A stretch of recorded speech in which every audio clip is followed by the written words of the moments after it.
Haleluya. Mari kita buka firman Tuhan. Injil Markus pasal yang ke-10. Saya mengajak kita membaca ayat yang ke-46 sampai ayat yang ke-52.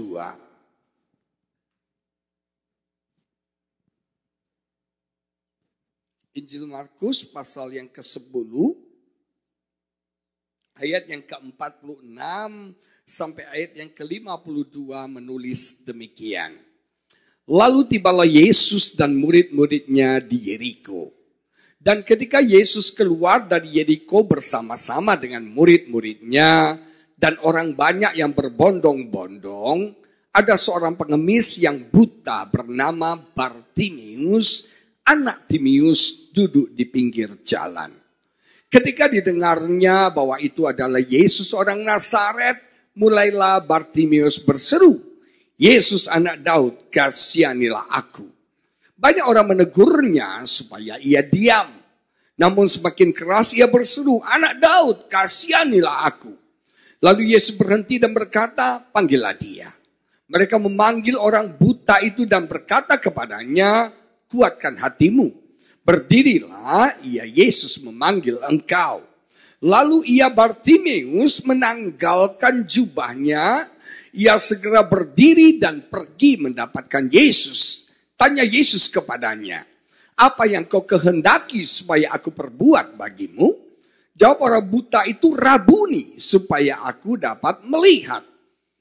Lalu kata Yesus kepadanya, pergilah, imanmu telah menyelamatkan engkau. Pada saat itu juga melihatlah ia, lalu ia mengikuti Yesus dalam perjalanannya. Bapak ibu saudara sekalian yang saya kasihi, menurut kalender Chinese tahun ini memasuki tahun kuda. Tapi kalau kita mau melihat kalendernya Tuhan, tahun ini adalah tahun anugerah Tuhan yang dicurahkan melimpah-limpah dalam hidup setiap kita. Nah Bapak ibu saudara sekalian, di dalam anugerahnya Tuhan sedang memulihkan kehidupan semua orang. Kisah Rasul pasal yang ketiga berkata, sebelum kedatangan Yesus yang kedua kali, dia sedang bertindak memulihkan hidup semua orang. Dia sedang memulihkan gerejanya, dia sedang memulihkan banyak kehidupan. Saya percaya hari-hari ini di dalam anugerah Tuhan, Tuhan sanggup memulihkan hidup setiap kita. Tuhan sanggup memulihkan rumah tangga keluarga kita. Tuhan sanggup pulihkan saudara ekonomi bisnis setiap kita. Di dalam pelayanan saya banyak melihat orang-orang yang hidupnya sudah dipulihkan Tuhan dengan luar biasa. Seorang teman bercerita, dia punya mamanya itu sudah gila Bapak Ibu Saudara sekalian. Selama berpuluh-puluh tahun tidak pernah keluar dari kamar. Tidak pernah mau mandi, tidak pernah mau gosok gigi. Teriak-teriak sendiri, nyanyi-nyanyi sendiri. Sudah telanjang-telanjang, sudah gila. Anak-anaknya sudah malu punya mama yang gila. Tapi hebat.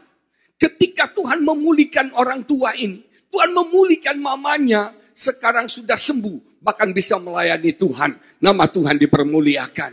Saya melihat bagaimana banyak rumah tangga yang tadinya tidak harmonis.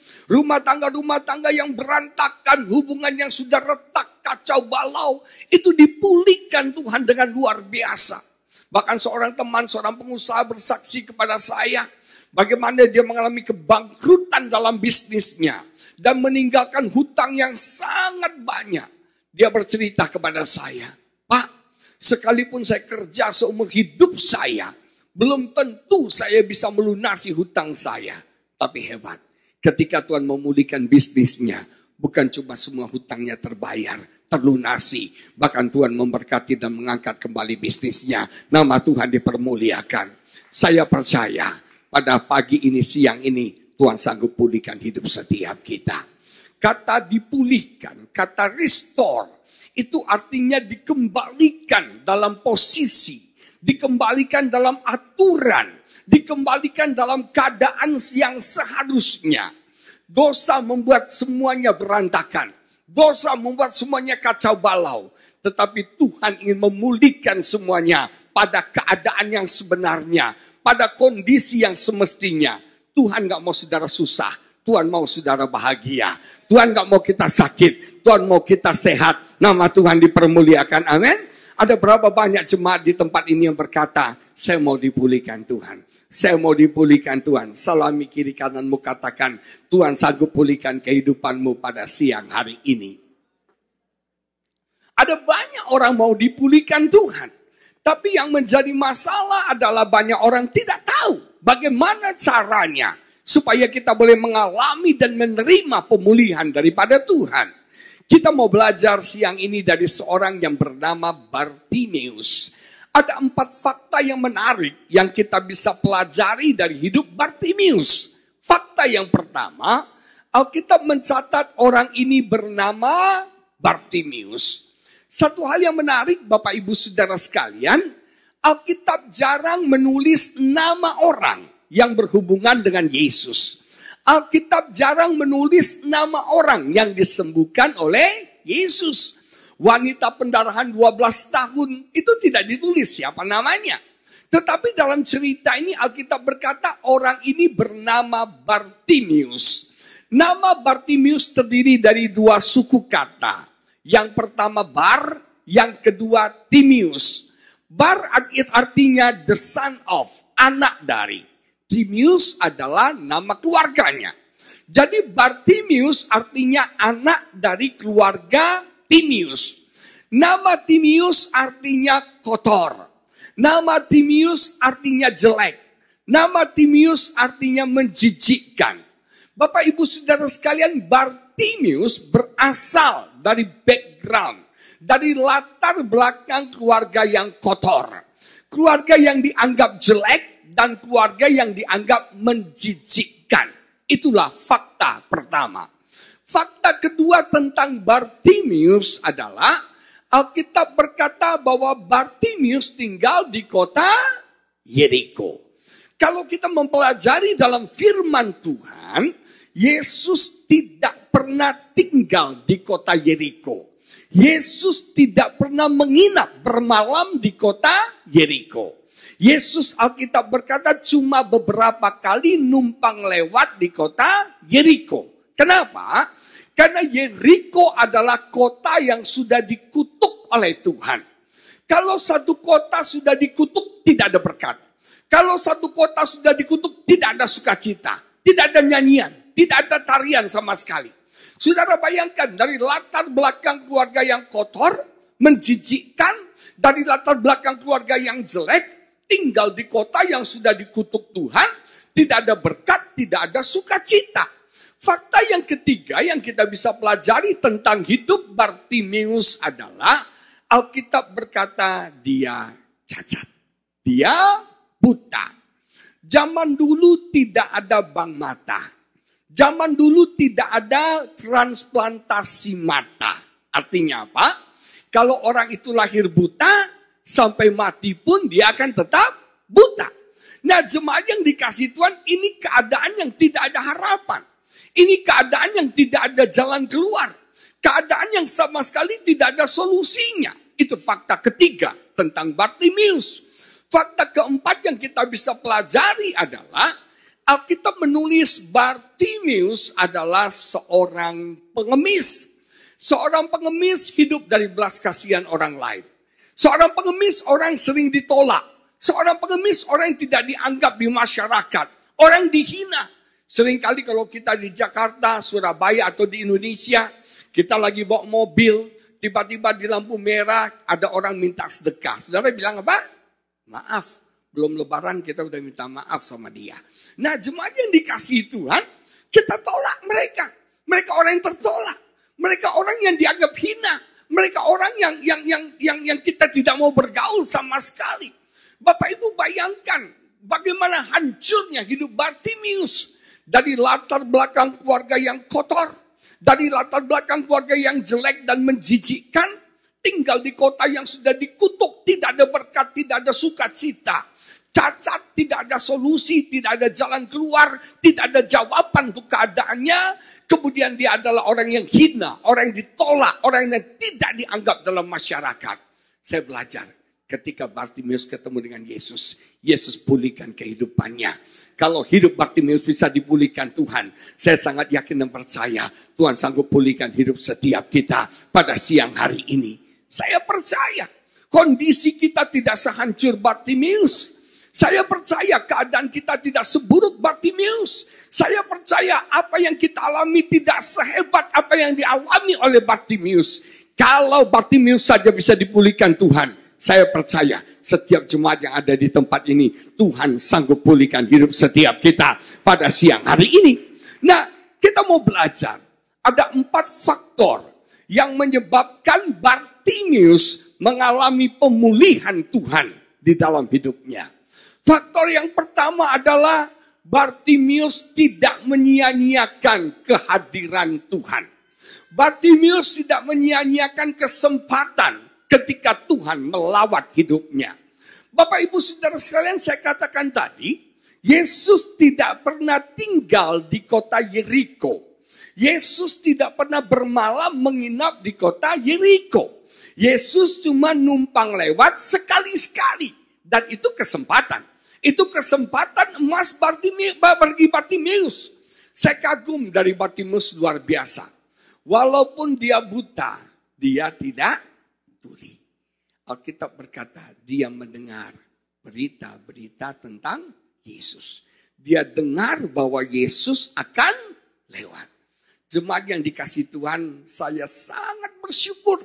Kitab Roma 10 menulis, iman tidak timbul dari penglihatan. Kalau iman timbul dari penglihatan, celaka 13 Bartimeus. Betul gak saudara? Tapi Alkitab berkata, iman timbul dari pendengaran. Dan pendengaran akan firman Tuhan. Dia buta, tapi dia tidak tuli. Dia mendengar berita-berita tentang Yesus. Makanya jemaat Bethany Miracle Center, kalau engkau ingin mengalami anugerah Tuhan yang luar biasa tahun ini, nah biar telinga kita sendengkan hanya untuk mendengar kabar baik, mendengar firman Tuhan, imanmu akan bangkit, dan engkau akan melihat mujizat Tuhan, engkau akan melihat berkat Tuhan, engkau akan melihat perkara ajaib terjadi dalam hidupmu. Saudara, apa yang kita dengar itu penting. Apa yang kita dengar itu menguasai hidup kita. Makanya telinga kita jangan jadi tong sampah. Kasih kiri kananmu bilang, kupingmu jangan jadi tong sampah. Semua berita gosip, berita nggak perlu, berita nggak penting itu yang kita dengar. Berita tentang Vicky Prasetyo yang menimbulkan ekonomi jadi labil dan membuat kontroversi hati yang mengganggu kemakmuran hidup kita, saudara. Gimana pendeta tahu? Karena dengar, saudara. Mau kita sibuk dengar berita tentang Ayu Ting Ting dan Angie, saudara. Nah, jemaat yang dikasih Tuhan. Kalau kita fokus hanya dengar berita gosip, berita nggak perlu, berita negatif, itu sama sekali nggak ada gunanya bagi hidup kita. Tapi kalau kita fokus dengan firman Tuhan, imanmu akan bangkit. Dan kau akan melihat kemuliaan Tuhan dinyatakan dalam hidupmu. Saya belajar, ini teori. Kehebatan ini yang dipakai oleh advertising, oleh iklan. Saudara, kalau saya tanya sakit kepala, ingatnya apa? Oh, banyak paramek di sini rupanya ya. Satu hal yang saya kagum kemarin, saya makan sama Adam sama Pak Virgos, saya badannya lagi kurang enak, tiba-tiba yang punya restoran bilang, Pak mau tolak angin? Ternyata di Philadelphia pun tolak angin, coy. Orang pintar minum tolak angin, saudara. Nah, apalagi nih winter mesti minum banyak tolak angin ya. Nah, jemaat yang dikasih Tuhan. Karena kita korban iklan gitu loh ya. Terus kalau mau minum air mineral ingatnya apa? Aqua. Padahal ada banyak merek lain loh saudara ya. Ada klub, ada macam-macam, 2 tang, betul nggak? Ada Ades. Orang bilang ingatnya Aqua. Mau beli mesin jahit ingatnya apa? Gimana yang cangcong-cincong saudara ya? Kalau mau beli motor ingatnya? Yamaha Suzuki marah dong saudara. Nah, jemaat yang dikasih kita di brainwash. Pikiran kita dikuasai dari apa yang kita dengar. Nah, Bartimeus itu buta. Tapi dia tidak tuli. Dia dengar berita tentang Yesus. Yang menarik lagi dari Bartimeus adalah walaupun dia buta, dia tidak bisu. Ketika dia mendengar berita Yesus lewat, dia tidak menyia-nyiakan kesempatan itu. Dia tahu Yesus tidak setiap hari lewat Yeriko. Dia tahu Yesus tidak selalu ada di Yeriko. Tapi ketika Yesus lewat, dia tahu ini kesempatan emas. Dia berseru, Yesus anak Daud, kasihani aku. Yesus anak Daud, kasihani aku. Jemaat yang dikasihi Tuhan. Siapa yang percaya ada Yesus di tengah-tengah kita? Ada kehadiran Yesus di dalam ibadah ini. Kalau ada Yesus ada berkat. Kalau ada Yesus ada kesembuhan. Kalau ada Yesus ada kelepasan. Kalau ada Yesus ada kemenangan. Kalau ada Yesus ada mukjizat bagi setiap kita pada siang hari ini. Nah, jangan biarkan Yesus berlalu begitu saja. Jangan pernah biarkan ibadah ini berlalu tanpa engkau mengalami sesuatu dari Yesus pada siang hari ini. Pada siang ini kita mau berseru, Yesus tolong aku. Yesus sembuhkan aku. Yesus buat mukjizat buat aku. Yesus bela aku. Yesus bertindaklah bagi aku. Saudara perhatikan, Yesus itu cuma rencana numpang lewat. Dan Alkitab berkata Yesus sudah ada di luar kota Yeriko. Artinya sebentar lagi dia akan berlalu begitu saja. Tetapi ketika Bartimius memanggil dia, Yesus berhenti dan Yesus berpaling. Yesus sama sekali tidak mau berhenti.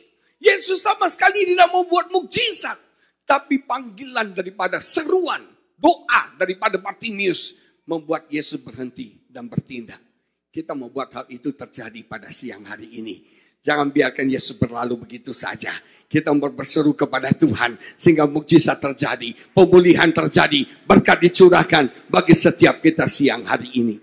Bulan Mei kemarin Bapak Ibu Saudara sekalian, saya dengan istri diberkati teman, kita liburan 1 minggu ke Korea. Korea negara impian saya dengan istri saya. Karena kami mirip-mirip orang Korea. Ya, tidak beda jauh dari Bayongjun lah ya saudara ya. Nah, jemaat yang dikasihi Tuhan, saya kagum sama Korea. Satu hal yang membuat saya senang, saya salut sama Korea adalah mereka punya nasionalisme, fanatisme negaranya itu tinggi sekali. Waktu kami tiba di Korea, saya kaget saudara. Mayoritas mobil di Korea adalah made in Korea. Hyundai atau Kia. Orang Korea pakai handphone kalau nggak LG, Samsung saudara. Jujur, mobil Amerika jarang. Mobil Jepang hampir nggak ada saudara. Pokoknya sejelek-jeleknya buatan Korea. Mereka bangga dengan buatan Korea. Satu hari ada turis Korea main ke Jakarta. Waktu dia sampai di airport Jakarta di Cengkareng, dia naik taksi ke sebuah hotel di daerah Tamrin sana. Lagi jalan naik taksi, tiba-tiba taksinya disalip. Yang nyalip itu mobil merek Kia. Si turis Korea dengan sombongnya, dengan bangganya, dia tepuk pundak supir taksi. Mas, itu mobil yang baru nyalip kita, Kia, made in Korea. Very fast, katanya saudara. Supir taksi mulai gondok. Jalan lagi di jalan tol, tiba-tiba disalip lagi. Yang nyalip itu Hyundai. Dengan bangga lagi si turis Korea, dia tepuk pundak supir taksi, bilang, Mas, itu mobil yang baru nyalip kita, Hyundai, made in Korea. Very fast, katanya saudara. Kencang banget. Sampailah akhirnya di hotel. Sampai di hotel si orang Korea mau bayar argo taksi. Dia tanya, berapa bang? Si abang taksi bilang, 1.500.000 rupiah. Kaget si orang Korea, mahal banget. Dari airport Cengkareng ke hotel di Tamrin 1,5 juta itu kemahalan katanya. Dia ngomel terus bilang apa alasannya? Kalau tarifnya 1,5 juta. Dengan bangganya supir taksi bilang, you know, this argo made in Indonesia. Very fast gitu saudara. Nah, jemaat yang dikasih Tuhan, orang Korea nasionalismenya tinggi banget. Dan saudara saya kagum. Korea itu tadinya negara miskin. Korea itu tadinya negara tertinggal. Mereka tidak punya budaya, mereka nggak punya bahasa. Jadi dulu di Korea, orang Korea berbahasa Mandarin, bukan bahasa Korea. Dibandingkan dengan orang China, orang Jepang, Korea tertinggal jauh saudara. Dan itu menyadarkan orang Korea.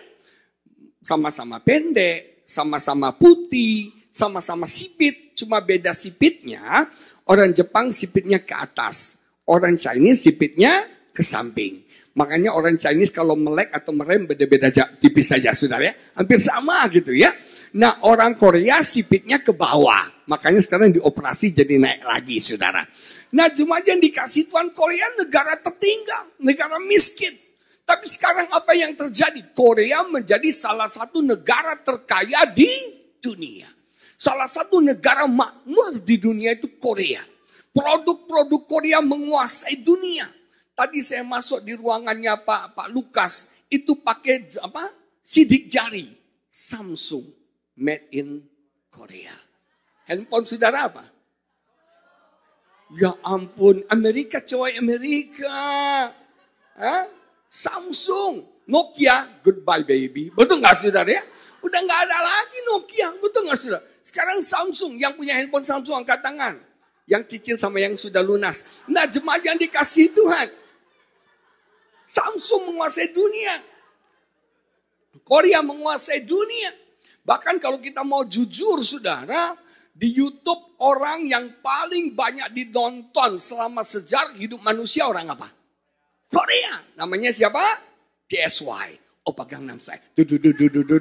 Si gendut itu tuh dinonton banyak orang saudara. Bahkan kalau kita mau jujur, musik dunia dipengaruhi oleh siapa? Korea. Saya punya sepupu, saya punya ponakan kan, Super Junior, saudara ya, EXO gitu ya, SNSD The Girls' Generation, that's my boy, that's my boy, that's my boy gitu ya. Nah, jemaat yang dikasihi Tuhan, Korea menguasai dunia. Kenapa? Korea dipulihkan Tuhan luar biasa. Waktu saya tiba di Korea, saya tanya sama tour guide. Saya tanya, ini agama mayoritas di Korea apa? Buddha. Tapi agama mayoritas di kota Seoul itu adalah Kristen. Kalau saudara melihat kota Seoul persis kayak Manado. Di mana-mana gereja, gereja, gereja, gereja, gereja. Dan itu jemaat gereja di Korea bukan cuma 10.000, 20.000, ratusan ribu. Bapak Ibu saudara sekalian. 10 dari semua gereja terbesar di dunia itu ada di mana? Di Korea. Luar biasa sekali. Saudara pernah nonton film drama Korea? Nah, orang Korea pernah lihat orang Korea kalau marah. Orang Korea kalau marah galak saudara. Saya pernah makan di sebuah restoran di Jakarta. Itu orang Korea lagi berantem, lagi ribut. Nah, suaranya kencang, keras ngomongnya. Segalaknya mereka marah, seperti itu mereka berdoa, saudara. Orang Korea kalau doa tuh gila banget, saudara. Itu mereka suaranya kencang, saudara. Apa yang dipegang tuh digoyang. Itu orang Korea, saudara. Saya bayangin, kalau orang Korea doa, malaikat di surga bilang, shh. Dengerin, dengerin. Tapi kalau orang Indo doa, mereka di surga, bete nih gua. Saudara, orang Korea kalau doa tuh luar biasa. Suaranya kenceng banget. Saudara, orang Korea kalau doa, orang mati bisa bangkit, saudara. Kaget, saudara. Beda sama orang Indo. Apalagi kalau orang Solo doa. Tuhan, inilah doaku. Tuhan mau jawab boleh. Tidak jawab, is up to you. Gitu loh saudara. Nah gimana mau berkat dicurahkan? Gimana mau pemulihan terjadi? Gimana mau mukjizat terjadi? Bartimeus berseru, Yesus anak Daud kasihanilah aku. Dia mengerahkan segenap kekuatan, segenap kemampuannya berseru, Yesus anak Daud kasihanilah aku. Dan kalau kita mau berseru seperti itu pagi ini, Tuhan akan melawat hidup kita. Tuhan akan memulihkan hidup kita. Tuhan akan membuat perkara-perkara ajaib terjadi dalam hidupmu. Nama Tuhan dipermuliakan, amin. Dia tidak menyanyiakan kesempatan ketika Yesus lewat. Yang kedua, faktor yang kedua. Yang menyebabkan Bartimeus dipulihkan Tuhan hidupnya. Dia tidak mudah menyerah oleh keadaan. Dia tidak mudah menyerah oleh kata-kata orang yang negatif di sekitarnya. Ketika Bartimeus berseru, Yesus anak Daud kasihani aku. Yesus anak Daud kasihani aku. Saudara pikir orang-orang senang. Saudara pikir orang-orang menolong dia. No. Orang-orang berkata, diam, bising, berisik, cerewet. Diam, betul gak saudara? Saya bilang dalam hidup saya, dalam hidup kita bersyukur. Banyak orang-orang yang luar biasa yang menolong kita, yang mendukung kita, yang menopang kita. Saya bersyukur dalam hidup pelayanan saya punya istri yang luar biasa. Terima kasih sayang sudah menemani saya. Satu hari Bapak Ibu Saudara sekalian, saya pulang dari Australia, pelayanan di Australia. Saya pulang nggak tahu kena virus. Ternyata virus di Australia lebih galak dari di Indonesia.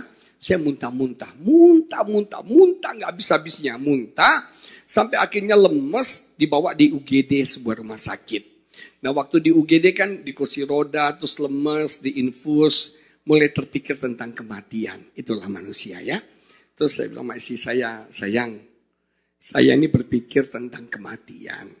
Saya bilang, kalau boleh, ini doa saya. Kalau Tuhan mau panggil, biar saya duluan yang pergi. Jangan kamu. Oh marah dia. Kok di UGD ngomong mati-mati sih? Jangan bikin serem aja katanya. Di UGD ngomongnya hidup, jangan ngomong mati. Tapi dia penasaran juga. Terus dia tanya, kenapa kamu bilang, kamu yang pergi dulu? Kenapa kamu minta kamu yang pergi dulu? Saya bilang, tahu nggak kamu alasannya? Kenapa saya bilang saya yang pergi dulu? Alasannya, saya tidak bisa hidup tanpa kamu. It's so sweet banget, gitu loh ya. I love you sayang, I love you. Nah, semua yang dikasih Tuhan, benar. Saya bersyukur punya istri yang luar biasa loh. Saya kemarin mau berangkat sempat sakit, tensi tinggi gak turun-turun. Sampai hari ini istri saya pegang, saya terus saudara. Di mobil gak jatuh, di sini jatuh saudara ya. Nah, dia pegang sampai Bu Syedi bilang, Pak Agus kok dipegang ke engkong-engkong katanya saudara. Nah, jemaat yang dikasih Tuhan, sayang banget sama saya. Saya bersyukur banyak orang-orang yang baik sama saya. Saya bersyukur banyak orang-orang yang mendukung saya. Sampai kemarin Bu Silvi nggak tahu buat jus saudara, sampai kencing saya merah semua saudara ya. Sampai saya punya keringat merah semua kayak orang Sincia gini. Nah jemaat yang dikasihi Tuhan, saya bersyukur orang-orang yang baik kepada saya, orang-orang yang mendukung saya. Tapi sayang, tidak semua orang mendukung kita. Tidak semua orang pro dengan kita. Ada juga banyak orang-orang yang menentang kita. Ada banyak juga orang-orang yang oposisi kita. Ada juga banyak orang-orang yang berkata negatif tentang kita. Ada banyak orang-orang yang ingin membunuh impian dalam hidup kita. Waktu Bartimeus berseru, Yesus anak Daud kasihani aku. Apa orang-orang menolong dia? No. Orang bilang, diam, berisik. Tapi Alkitab bilang, hebat. Bartimeus tidak berhenti. Dia semakin keras berteriak, Yesus kasihani aku. Semakin keras dia berteriak, Yesus kasihani aku. Bapak ibu saudara sekalian, ketika kita mengalami oposisi, ketika kita mengalami orang-orang berusaha menghancurkan impian kita, ketika orang-orang berkata negatif kepada kita, saudara jangan menyerah. Fokus sama Yesus, fokus kepada firman Tuhan, dan kau akan melihat apa yang kau harapkan terjadi dalam hidupmu. Nama Tuhan dipermuliakan, amin. Saudara, waktu saya beli rumah 4 tahun yang lalu, itu belinya cicilan, kredit saudara. Karena waktu itu punya uang belum cukup, jadi belinya cicilan kredit. Cuma sayangnya, saya ini bukan tipe laki-laki yang suka kredit. Saya bukan tipe laki-laki pecicilan, saudara. Zaman sekarang orang semuanya serba gampang cicil. Gak tahu di sini ya, kredit. Beli iPad, kredit. Beli handphone, kredit. Jangan-jangan sudah punya iPad kredit tuh saudara ya. Beli handphone kredit saudara ya. Beli mobil kredit, beli motor kredit, beli kulkas kredit, sampai beli panci pun kredit juga saudara. Bahkan kemarin ponakannya istri saya merengek, minta diberikan iPhone 5 saudara. iPhone 5S yang terbaru ya. Waktu kita cek harganya 8,6 juta. Wih mahal banget. Tapi ini anak merengek, mama bisa kok pakai satu kartu kredit cicilan 24 bulan 0%. Jadi bisa nyicil itu iPhone 5 itu 2 tahun. Saya bilang sama dia, Ineta namanya. Ineta, saya bilang, itu handphone sudah rusak. Cicilannya belum lunas, saudara ya. Nah, saya bukan tipe orang yang suka cicilan, Pak, Bu. Saya bukan tipe orang yang suka cicilan. Jadi saya berharap, saya bilang, Tuhan, saya berdoa dalam waktu 3-4 tahun ini, Tuhan cukupkan dana, sehingga saya bisa melunasi semua hutang rumah saya. Saudara, orang bilang nggak mungkin. Dari mana? Kamu cuma pendeta. Hidup dari pelayanan. Saya bilang enggak. Saya percaya. Bagi Tuhan tidak ada yang mustahil. Sekalipun keadaannya tidak mungkin. Bagi Tuhan tidak ada yang mustahil. Dan luar biasa. 6 bulan kemarin. Kami sudah melunasi semua utang rumah itu. Dan saya sudah lunas. Saya sudah pegang sertifikat rumahnya. Bukan untuk digadaikan lagi saudara ya. Untuk dipegang. Nah Bapak Ibu Saudara sekalian. Saya percaya, kalau kita dengar kata-kata orang yang negatif, kita nggak pernah jadi apa-apa. Kalau kita dengar kata-kata yang negatif, kita nggak akan pernah maju dalam hidup kita. Contohnya sepupu saya, Raja Daud, saudara. Waktu Daud disuruh, Daud kan mirip sama saya. Kecil-kecil, pendek-pendek, imut-imut, ganteng, kemerah-merahan. Cuma saya merahnya karena darah tinggi, itu aja bedanya, saudara ya. Nah, jemaat yang dikasihi Tuhan, saya belajar dari Daud. Daud itu ke medan pertempuran bukan untuk bertempur, karena dia bukan tentara. Dia itu diutus bapaknya untuk besuk abang-abangnya. Nah, waktu Daud sampai ke medan pertempuran, dia lihat Goliat lagi mengancam orang Israel, dia nggak terima. Akhirnya dia mau lawan Goliat. Menghadaplah si Daud kepada Saul. Waktu Daud menghadap Saul, Saul ketawa. Anak kecil, anak bawang, mau menghadapi raksasa, kesian tuh loh. Hari gini ngapain gitu loh ya. Lo mau bener atau mau banget gitu loh ya. Saudara, Saul tuh ketawa, gak mungkin. Dari segi apapun Daud kalah. Segi umur Daud kalah. Segi pengalaman perang Daud kalah. Segi persenjataan Daud kalah. Tapi akhirnya Daud dengan penuh keberanian, dia fokus kepada Tuhan. Dan mukjizat terjadi. Daud berhasil mengalahkan Goliat hanya dengan senjata ketapel. Jemaat yang dikasihi Tuhan, kalau kita fokus sama Tuhan, kita tidak menyerah pada kata orang negatif, engkau akan mendapatkan apapun yang kau inginkan dalam hidupmu. Apa yang kau impikan, mukjizat, perkara ajaib akan terjadi dalam hidupmu pada hari ini.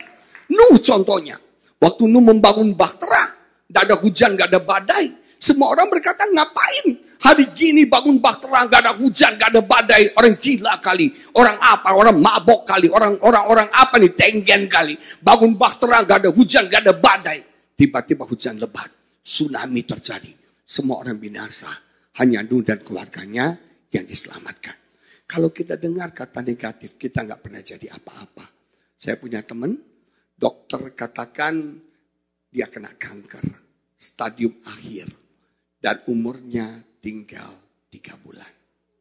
Apa yang terjadi? 3 bulan kemudian ada yang meninggal. Dokternya, Bapak Ibu Saudara sekalian. Teman saya sampai hari ini masih hidup. Saya nggak anti dokter. Dokter memeriksa berdasarkan medical, betul? Berdasarkan fakta kenyataan. Tapi kita orang Kristen tidak hidup berdasarkan fakta. Kita hidup di dalam iman kita. Alkitab bilang we walk by faith and not by sight. Betul gak saudara? Saya nggak nyalain dokter. Dokter bicara fakta, medis, benar.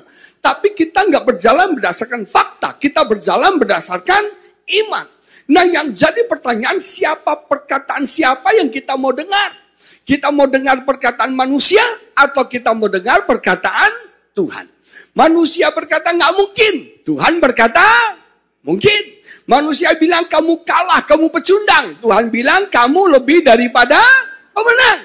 Manusia bilang penyakitmu tidak bisa sembuh. Firman Allah berkata, oleh bilu Yesus kamu sudah sembuh.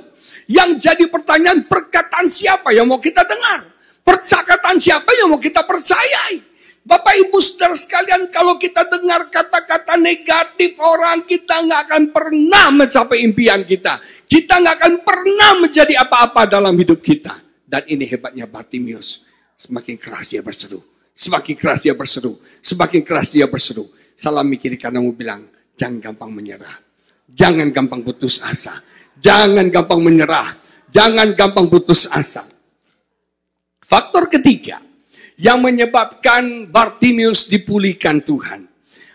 Ketika Yesus berhenti, Yesus berkata begini, panggillah dia.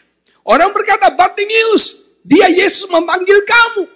Ketika saya baca itu, saya berpikir, Yesus ini lucu deh. Bartimius kan buta. Sepantesnya Yesus yang datang sama Bartimius. Wong dia buta kok, kasihan. Kok Yesus suruh Bartimius yang datang kepada Yesus? Saya berpikir ada apa? Ternyata Yesus ingin Bartimius melakukan satu hal. Dan hal yang Bartimius lakukan adalah ketika dia mendengar bahwa Yesus memanggil dia, apa yang Bartimius lakukan? Dia segera dikatakan apa?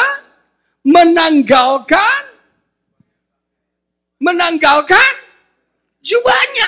Dia segera menanggalkan jubahnya. Dan dia datang kepada Yesus. Bapak ibu saudara sekalian, saya berpikir, aduh sayang juga nih jubah, ini jas yang beli di Singapura saudara ya. Nah saya berpikir, keren baru beli Desember kemarin coy. Nah jemaat yang dikasih Tuhan, baru grace, baru pakai kedua kali nih di Amerika. Khusus beli untuk Amerika. Nah jemaat yang dikasih Tuhan, keren banget ya. Nah jemaat yang dikasih ngiri ya. Nah, saya mau beritahu saudara, apa artinya jubah itu?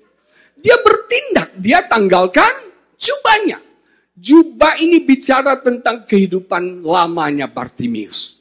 Jubah ini bicara mata pencariannya Bartimius. Jubah ini berbicara masa depannya Bartimius.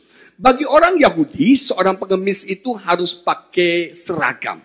Dan seragam mereka adalah jubah yang dibuat dari kulit onta. Jadi hidup Bartimius tergantung daripada jubah ini. Betul gak saudara? Ini kehidupannya. Tapi hebat, ketika Yesus memanggil dia tahu ada hidup yang lebih baik. Hidup lama dia campakkan. Dia tahu ada hidup yang lebih baik di dalam Tuhan. Kelemahan banyak orang adalah kita mau berkat yang lebih besar. Tapi kita tidak mau tinggalkan berkat yang kecil. Betul gak? Kalau berkat yang kecil kau tinggalkan, kau akan terima berkat yang lebih besar lagi dari Tuhan. Kalau hidup lama kau tinggalkan, kau akan terima hidup baru di dalam Tuhan. Betul gak saudara? Nah ada sesuatu yang harus kita tinggalkan. Ada sesuatu yang harus kita tanggalkan dalam hidup kita. Hidupmu tidak akan jadi lebih baik kalau engkau masih memegang yang baik. Hidupmu gak akan jadi baru kalau hidup lama ini masih engkau pegang. Waktu Tuhan memanggil saya menjadi pendeta, menjadi hamba Tuhan, jujur saya gak mau. Berat bagi saya. Kenapa saudara? Saya punya cita-cita. Saya punya jubah saya. Jubah saya pengen jadi pengusaha. Atau pengen jadi artis saudara. Ada iri ya orang-orang sini sama saya ya. Saudara ini jubah saya. Saya kepingin jadi pengusaha. Saya kepingin jadi artis. Yang terbayang waktu Tuhan panggil jadi pendeta. Yang terbayang itu kurus, kerempeng, miskin, dong hadong hepeng, wome yucien, bokeh, saudara. Itu yang terpikir. Jadi pendeta tuh gak punya uang, hidup dari belas kasihan jemaat. Itu dalam pikiran saya. Jujur saya gak mau tanggalkan jubah saya. Saya ingin jadi pengusaha. Kalau lihat tampang saya kan cocok banget jadi pengusaha. Betul gak Pak James ya? Ya mirip-mirip Pak James lah, ya bos-bos gitu, tampang bos ya. Cuma bedanya rambut saya masih banyak, Pak James sudah gugur ya. Sudah winter. Nah jemaat yang dikasihi Tuhan, saya pengen jadi pengusaha dan tampang saya kan tampang bos, betul gak saudara? Kalau yang gak kenal saya pasti pikir, yang duduk di depan itu pasti bos dari Indonesia. Wih, keren kan? Saya pernah naik pesawat dari Batam ke Jakarta. Di samping saya duduk seorang pejabat sebuah instansi pemerintah. Kita ngobrol-ngobrol, dia tanya, Pak kerjanya apa? Saya jawab jujur, saya pendeta. Kaget dia. Hah? Pendeta? Bapak bohong. Gak mungkin Bapak pendeta. Bapak ini pasti bosnya Salim Group. Emangnya bos-bos tuh mukanya kayak gini kali saudara ya. Nah jemaat yang dikasih Tuhan, cita-cita saya jadi pengusaha. Atau kalau enggak jadi artis saudara. Saya tuh impian saya ingin jadi presenter saudara. Para pemirsa, guncang gancing prahara yang meranda rumah tangga Ayu Ting Ting dan Angie mencapai klimaksnya. Minggu lalu Ayu Ting Ting telah melahirkan seorang bayi tanpa didampingi oleh Angie. Kemanakah Angie?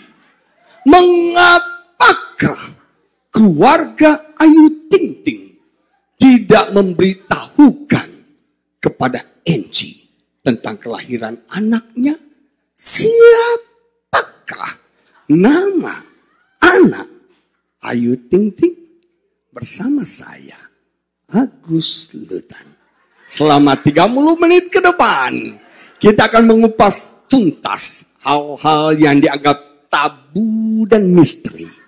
Kita akan kupas setajam silet kurang tajam coy. Celurit lebih tajam lagi. Nah, jemaat yang dikasih Tuhan, cocok nggak jadi artis? Hai, cocok nggak? Keep smile, ting ting ting ting ting. Cocok kan? Senam ya iya iyalah. Betul nggak saudara? Dua kaki ke langkah. Nah, jemaat yang dikasih Tuhan, cocoklah jadi artis. Betul nggak? Dibandingkan Sesar, saya jauh lebih ganteng. Dibandingkan Tukul, mah nggak ada apa-apanya dibandingkan muka saya. Nah, saya punya impian jadi artis, itu jubah saya. Waktu Tuhan panggil jadi pendeta, saya harus tanggalkan ini. Dan saya melangkah bersama dengan Tuhan. Dan saya mau buat satu pernyataan. Sudah 20 tahun lebih saya jadi hamba Tuhan. Saya tidak menyesal jadi hamba Tuhan. Saya tidak menyesal gak jadi pengusaha.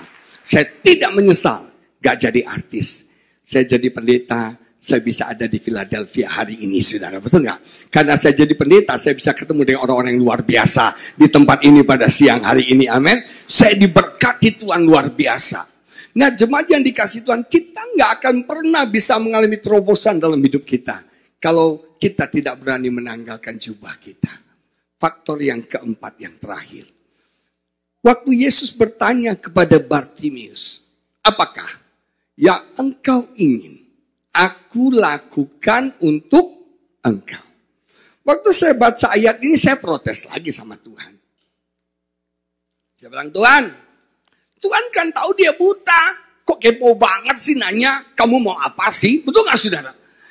Sembuhin aja, celikin. Dia buta kok, celikin aja. Tapi Tuhan ngajarin saya gini. Tuhan gak pernah memaksa melakukan sesuatu dari kita, kepada kita. Enggak. Kita ini manusia bukan robot yang disetel sama Tuhan. Ya, kiri-kiri, tenang. Bukan, kita bukan robot. Kita ini manusia dikasih kehendak bebas, free will oleh Tuhan. Makanya Tuhan menghargai free will-nya Bartimius. Tuhan tanya, apa yang kau ingin aku lakukan untuk engkau? What is your deepest need? Apa kebutuhanmu yang paling dalam? Dan Bartimius berkata, Rabuni, buatlah aku supaya aku melihat. Ada banyak orang berdoa, tapi doanya gak dijawab Tuhan. Alasan yang pertama, karena engkau tidak pernah meminta. Betul gak? Minta. Tuhan maha tahu. Dia tahu kebutuhan saya. Dia tahu kebutuhan kita. Tapi sebagai manusia, kita dihargai dengan free will kita. Ngomong apa yang engkau mau. Kenapa alasannya kedua? Kita berdoa, tapi kita gak terima apa yang kita doakan. Mungkin kita memintanya tidak secara detail. Bartimius berkata, Rabuni, celikan aku. Rabuni, buat supaya aku bisa melihat. Banyak orang tuh doa, tapi doanya gak detail. Contoh, anak-anak muda cowok minta doa, Tuhan, aku minta cewek. Minta jodoh. Dikasih Tuhan jodoh. Cewek maaf ya, pinceng, gendut, tonggos, juling, saudara ya. Saudara bilang ini dari setan, bukan dari Tuhan. Kamu minta jodoh, dikasih jodoh yang tonggos, juling, kamu marah. Doa itu spesifik, saudara.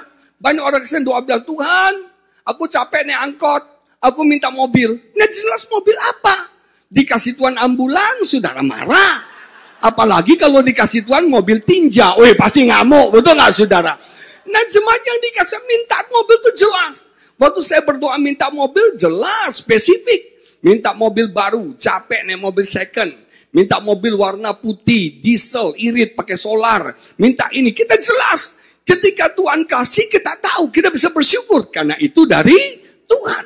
Nah, jemaat yang dikasih Tuhan, mintalah kepada Tuhan dengan spesifik.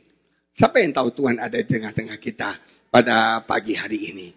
Kalau Tuhan berkata pagi ini, apa yang engkau ingin aku lakukan untuk engkau? Apa jawaban saudara? Saya tanya sama dua baris ini ya, diri saya. Tuhan tanya, anak-anakku di BMC Philadelphia, apa yang engkau ingin aku lakukan untuk engkau? Apa jawabanmu? Saya tanya dua sini. Kalau yang depan bilang cepat kawin pasti. Nah, saya tanya di sini, ya, kalau Tuhan bertanya pagi ini, apa yang engkau ingin aku lakukan untukmu? Apa jawaban saudara?